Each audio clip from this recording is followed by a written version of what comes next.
नमस्कार सर्वांना. कसे आहात सगळे? मस्त आहात ना? आशा करते तुम्ही सगळे आनंदात असाल. तुम्हा सर्वांचं अगदी मनापासून स्वागत आहे आपल्या चॅनलवरच्या आजच्या या व्हिडिओमध्ये.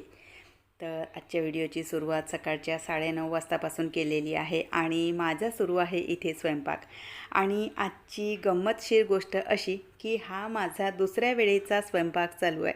म्हणजे सकाळचा जो स्वयंपाक आहे एकदाचा, तर तो आटोपला आणि त्यानंतर हा स्वयंपाकाचा दुसरा फेर आहे. तर सकाळी वरण, भात, पानकोबीची भाजी, पोळ्या असा जो स्वयंपाकाचा मेनू आहे तर तो बनलेला होता. कारण यांचा टिफिन जातो सकाळी सकाळी आणि 2-3 दिवसाच्या आधी बघा मी तुम्हाला सांगितलं होतं की आता 4-5 दिवस टिफिनची फुरसत आहे, मला 4-5 दिवस टिफिन लागणार नाही आहे म्हणून. कारण हे गेले होते चंद्रपूर साईड म्हणजे ब्रह्मपुरी साईड, वडशा साईडला. तर तिथलं जे स्टेशनचं काम आहे, जे एन आयचं काम आहे होणार होतं, तर ते काम जे आहे तर ते कॅन्सल झालं. एन आय आता पोस्टपोन झालेली आहे. तर त्यामुळे लगेच मग दुसऱ्या दिवशीच्या रात्रीलाच हे वापस आले. तर तिथलं जे काम आहे तर ते काही झालेलं नाही. तर सकाळी सकाळी यांचा टिफिन बनवायचा होता मला. तर तो सकाळी सकाळी भाजी पोळीचा टिफिन बनवून दिला मी. आणि त्यानंतर मग असं वाटतं की फक्त वरण आणि भातच, याचा जो कुकर आहे तर तो सुद्धा लावून घेतला की आपण आपले बाकीचे जे कामं आहेत तर ते करण्यासाठी मोकळे होतो म्हणून. तर म्हणून मग मी काय करते की भाजी झाली आणि यांच्यासाठी टिफिन पुरत्या आणि यांच्या नाश्त्यापुरत्या पोळ्या झाल्या. सकाळी तशी नाश्त्याला ना पोपटीची उसळ बनवली होती मी आणि सोबतीला पण वगैरे असतेच. तर तो नाश्ता झाला आणि टिफिनसाठी पोळ्या वगैरे बनवल्या आणि लगेच मग वरण भाताचा कुकरसुद्धा लावून घेतला. कारण मग आपले बाकीचे जे कामं आहेत, किचन वगैरे स्वच्छ करायला ना बरं पडतं. तर म्हणून मग सकाळचा जो स्वयंपाक आहे तर तो मी किचनचं जे काम आहे तर ते पटापट आटोपण्याचा प्रयत्न असतो सकाळी सकाळी माझा. तर किचनचं ऑलमोस्ट सगळं जे काम आहे तर ते झालेलं होतं. आणि तितक्यातच माझ्या इथे पुन्हा आले पाहुणे. आता पाहुणे कोण? तर पाहुणे म्हणजे माझ्या सासऱ्यांच्या चुलत बहीण आणि त्यांच्या चुलत भावाचा परिवार. तर ते इथे नागपुरातच ना त्यांचे भाऊ असतात तर त्यांच्याकडे ते आलेले. तर तिथूनच मग आमच्या इथे सुद्धा भेटण्यासाठी ते आलेले. तर ते सकाळी 9-9:30च्या दरम्यान म्हणजे घरी आलेले होते. तर तोच म्हणजे आता नाश्ता बनवण्यापेक्षा विचार केला मी की जेवणाचीच वेळ आहे तर मस्त छान असा स्वयंपाकच बनवते. कारण बघा म्हणजे जे पाहुणे आलेले होते तर ते फारसे काही येत नाही आणि ज्या माझ्या चुलत आत्ते-सासू आलेल्या होत्या तर त्या पहिल्यांदाच घरी आलेल्या होत्या. आणि मग आपल्यालाच कुठंतरी असं वाटतं की पहिल्यांदा कोणी आपल्या घरी आलं आणि नुसतं नाश्त्यावर पाठवणं म्हणजे मला तरी ना ते योग्य वाटत नाही.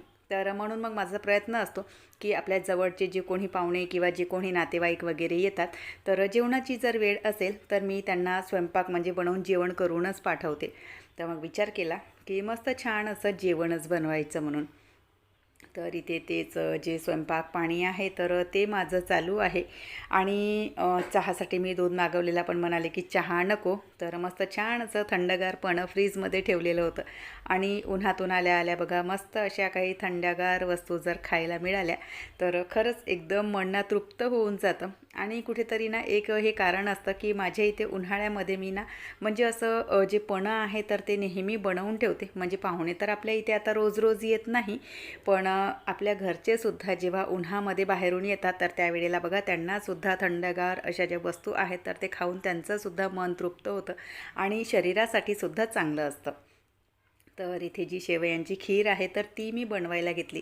एक विचार केलेला आधी की जो रव्याचा शिळा असतो, हलवा असतो तर तो बनवायचा म्हणून. मग नंतर दुसऱ्या क्षणी विचार आला की त्यापेक्षा ना शेवयांची खीर बनवून घेते, तीसुद्धा झटपट बनते म्हणून. तर बघा शेवयांची खीर बनवताना ना शेवया ज्या आहेत तर त्या तुपामध्ये ना चांगल्या अशा लालसर तांबूस रंगावर ना भाजून घ्यायच्या आणि त्यांना पाणी टाकून थोडंसं शिजवून घ्यायचं. डायरेक्टली जर आपण शेवयांमध्ये दूध घातलं तर त्या शेवया ज्या आहेत तर त्या लवकर शिजत नाही. म्हणून एकीकडे ना छान असं दूध उकळवून घ्यायचं, त्याला थोडंसं आटू द्यायचं आणि दुसरीकडे शेवया तुपामध्ये छान अशा परतून घ्यायच्या.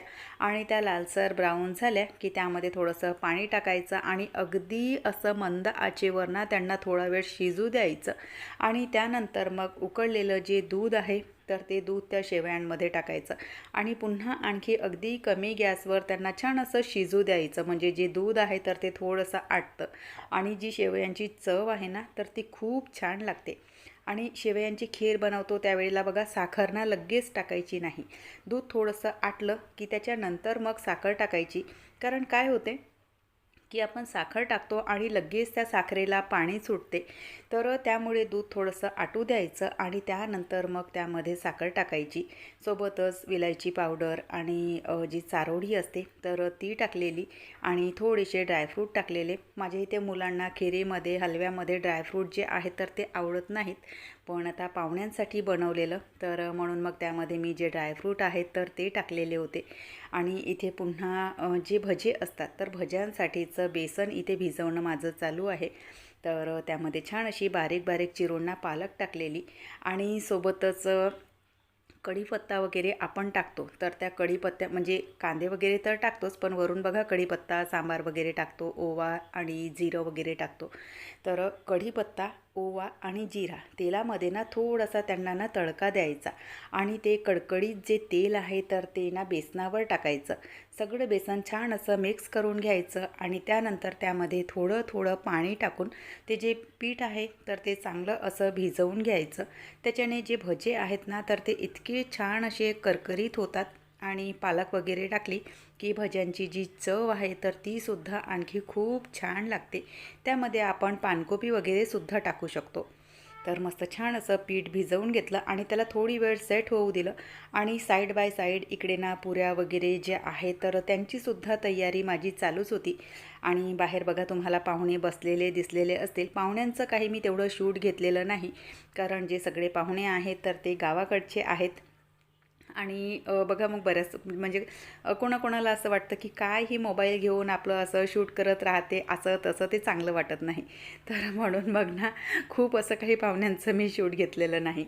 तर चला तुमच्यासोबत बोलता बोलता मस्त छान माझा जो स्वयंपाक आहे तर तो सगळा असा बनलेला पूर्ण जे स्वयंपाक आहे तर ते बनवून तयार झालेलं आणि त्यानंतर इथे जेवणाचा जो ताट आहे तर तो सुद्धा मी लावून रेडी केलेला, कारण जेवणाची वेळ झालेली होती. तसे पाहुणे जेव्हा त्यांच्या इथून आले तर ते नाश्ता करूनच आलेले होते, पण तरीसुद्धा एक वेळ असते की भूक लागतेच आपल्याला. तर त्यामुळे 12-12:30ची वेळ झालेली होती. तर म्हटलं छान मस्त असं जे जेवणाचं ताट आहे तर ते लावून घेऊयात. तर इथे मस्त पाहुण्यांचं जे जेवण आहे तर ते चालू आहे. आणि हे जे सगळे पाहुणे आहेत तर ते माझ्या सासरची मंडळी, म्हणजे माझ्या सासऱ्यांच्या चुलत भावाचा परिवार आणि सासऱ्यांची चुलत बहीण. तर असे आलेले. पुन्हा आणखी काही पाहुणे आलेले नाहीत. काही पाहुणे ज्यांच्या इथे आलेले होते तिथेच थांबलेले आहेत. फक्त काहीच पाहुणे इथे भेटायला आलेले. दुपारी मस्त छान सगळ्यांनी एक एक झोप घेतली आणि त्यानंतर चहा वगैरे घेऊन पुन्हा आणखी गप्पा गोष्टी झाल्या सगळ्यांच्या. तेवढ्यातच हे सुद्धा आलेले होते तर म्हणाले की चल आपण यांना सोडून येऊ म्हणून. तर आम्ही चाललो आहे त्यांना त्यांच्या घरी सोडायला. तर चला असा होता आजचा व्हिडिओ. जे पाहुणे आहेत तर त्यांना त्यांच्या इथे सोडून दिलं. त्यांच्या इथे म्हणजे ॲक्च्युली ते सुद्धा दुसऱ्याकडे पाहुणेच आलेले होते, म्हणजे माझ्या सासऱ्यांचे चुलत भाऊ आहेत तर त्यांच्या इथे ते पाहुणे आले होते आणि आमच्या इथे माझ्या सासूबाईंच्या भेटीसाठी आलेले होते. तर आलेल्या पाहुण्यांपैकी एक म्हणजे माझ्या सासऱ्यांच्या चुलत बहीण आणि दुसरे जे होते तर ते सासऱ्यांच्या चुलत भावाचा परिवार होता. तर असे ते जे पाहुणे आहेत तर ते घरी आज आलेले होते भेटायला. आणि फारसं काही मी शूट केलेलं नाही पाहुण्यांसोबतचं, कारण बघा प्रत्येकच जण कॅमेरा फ्रेंडली असेलच असं नाही. आणि कोणाकोणाला असं वाटतं काय ही उगाचच आपला कॅमेरा घेऊ घेऊ फिरत असते आणि काय काय ही शूट करत असते. तर त्यामुळे पाहुण्यांसोबतचं जे रुटीन आहे तर ते मी काही फारसं शूट केलेलं नाही. फक्त सकाळचा जो स्वयंपाक आहे तर तोच मी तेवढा शूट केलेला होता. आणि जेवते वेळेला थोडीशी एक जी क्लिप आहे तर ते मी शूट केली. आणि त्यानंतर आता त्यांच्या इथे सुद्धा गेलो त्यांना सोडायला. तर त्यावेळेसही काही मी शूट केलेलं नाही, कारण जसं की मी तुम्हाला बऱ्याच वेळा सांगत असते की कुठे बाहेर गेल्याच्या नंतर शूट करायला मलाच थोडंसं ऑकवर्ड वाटतं आणि फारसं माझ्याकडनं शूट करून होत नाही. पण तिथे सुद्धा बऱ्याच वेळ आम्ही थांबलो आणि रात्रीच्या 9 वाजे घरी आलो आणि थोडं थोडं जेवण केलं. तिथे सुद्धा पावभाजी बनवलेली होती त्यांनी, तर पावभाजी खाल्ली आणि भूक काही तेवढी तशीही होती नाही, कारण आजचं जे दुपारचं जेवण आहे तर ते उशिराच झालं होतं. म्हणजे 2:30-3च्या दरम्यान आमचं जेवण झालं. आधी पाहुण्यांना सगळ्यांना वाढून दिलं आणि त्यानंतर मग आम्ही जेवण केलं. तर जेवायला थोडासा उशीरच झाला होता. आणि त्यातही मग बघा जेव्हा आपण असं तेलवाण्याचं वगैरे काही असं पदार्थ खातो आणि स्पेशली म्हणजे उन्हाळ्याच्या दिवसांमध्ये तर फारसं म्हणजे अशी भूक वगैरे काही राहत नाही. तर त्यामुळे मग तिथे थोडी थोडी पावभाजी खाल्ली आणि घरी येऊन थोडं थोडं मग जेवण केलं. तर असा होता आजचा जो दिवस आहे तर तो असा गेलेला. म्हणजे आजचा पूर्ण दिवस जो आहे तर तो पाहुण्यांसोबतच गेला आणि छान वाटलं. कारण बघा बऱ्याच वेळा मी तुम्हाला सांगत असते की आजच्या या युगामध्ये धकाधकीच्या जीवनामध्ये बघा आपण ना असं पर्सनली कधी कुठेही जाणं होत नाही, कोणासोबत भेटीगाठी होत नाही आणि खरंच कोणाला भेटणं होत नाही. आणि कोण्यातरी निमित्ताने बघा असं जे भेटणं वगैरे आहे तर ते होतं. आणि आजचा पूर्ण जो दिवस आहे तर तो खरंच इतका छान वाटला.